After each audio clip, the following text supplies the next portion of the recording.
Eu estou aqui hoje para estar falando um pouco sobre mim, sobre as coisas que eu gosto, sobre o meu trabalho, e espero que minhas respostas estejam ao alcance das perguntas que a Patrícia fará para mim.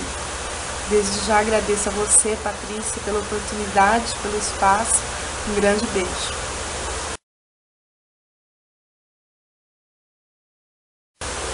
Bem, não houve uma ideia para escrever O Voo da Stipe.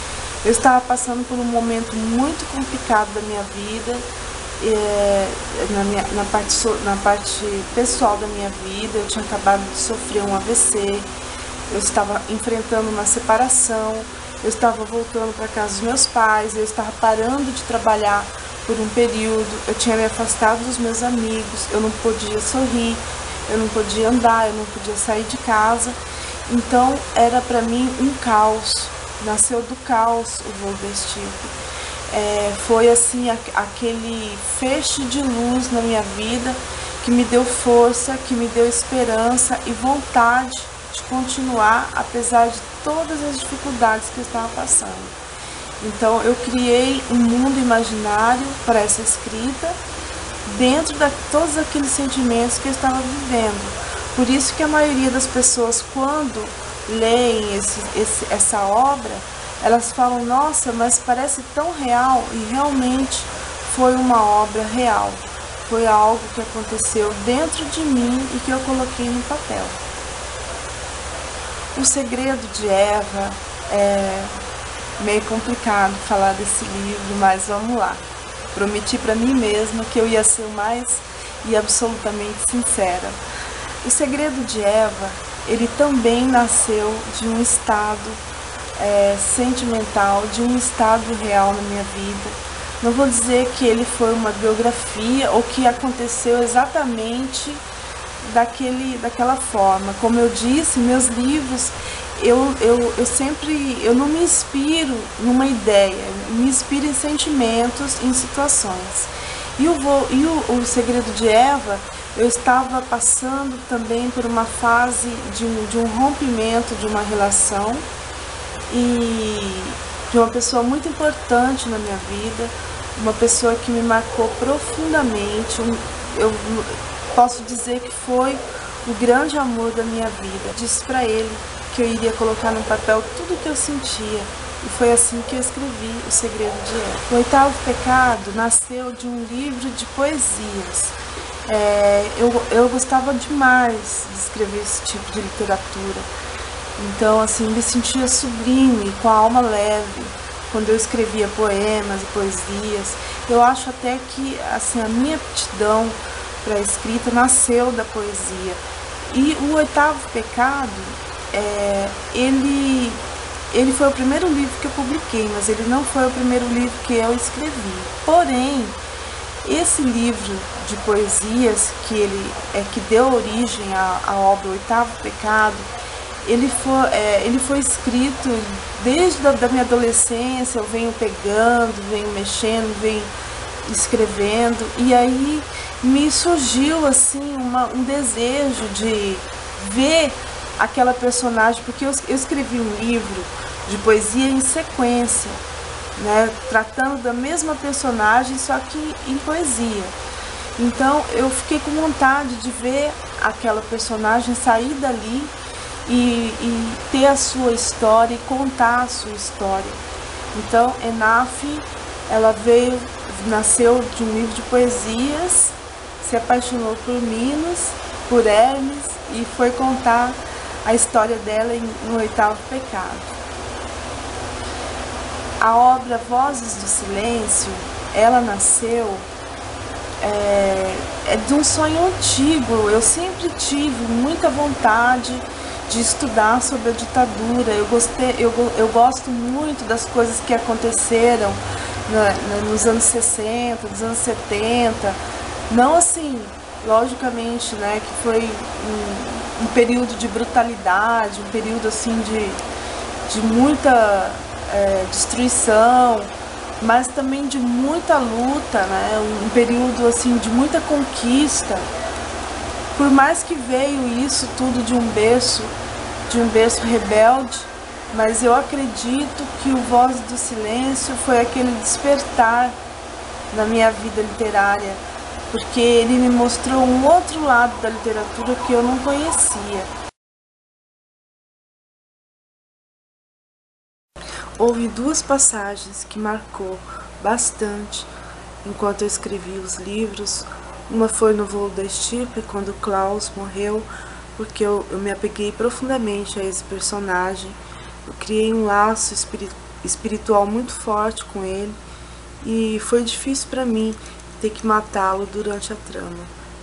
E a outra passagem foi em Voz do Silêncio, pela ocasião que se deu a morte divina, e aquilo mexeu também comigo.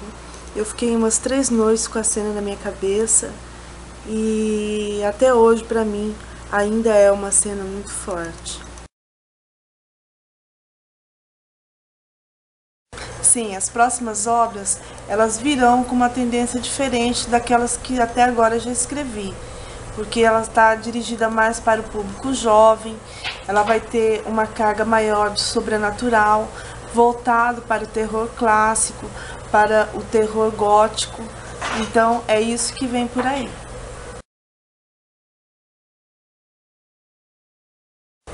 Bom, eu tive a mesma dificuldade que toda pessoa teve para publicar a sua obra.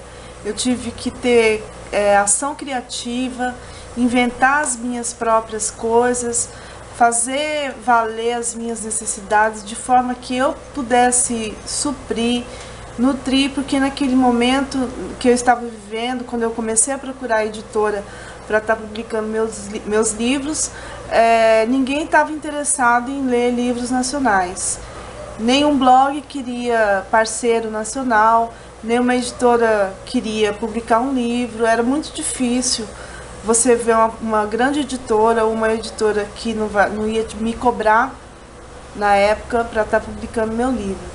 Então, o Clube dos Novos Autores teve um papel fundamental nessa alavanca para a publicação. E nós tínhamos um sonho de inventar alguma coisa para mudar essa realidade. Então, juntos, né, nós nos fortalecemos e chegamos lá, cumprimos com o nosso primeiro objetivo, que era ter uma editora voltada para os autores nacionais, e assim surgiu a Moda Editora, e foi com ela que eu publiquei a minha primeira obra.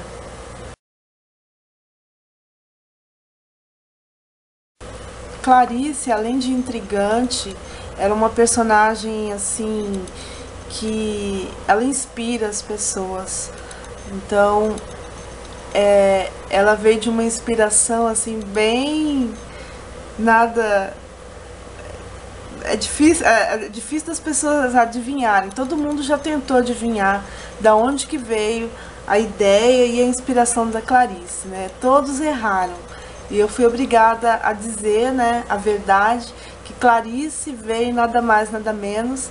Ela foi inspirada num amigo, homem, né? Eu adorava assim aquela forma livre que ele vivia, que ele se expressava, e aquela vontade. Ele sempre falava que tinha vontade de voar, fez tatuagem atrás nos braços, assim, nas costas, com 2 asas.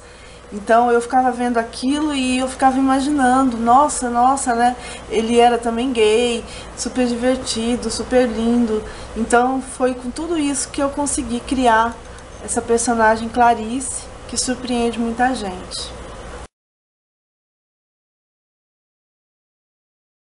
Olha, é uma gratidão muito grande, né? Você saber que o teu livro é bem recebido, que as pessoas falam muito bem daquilo que você se propôs a escrever e sonhou que de um dia está sendo lido por alguém, e essas pessoas abraçarem a sua obra.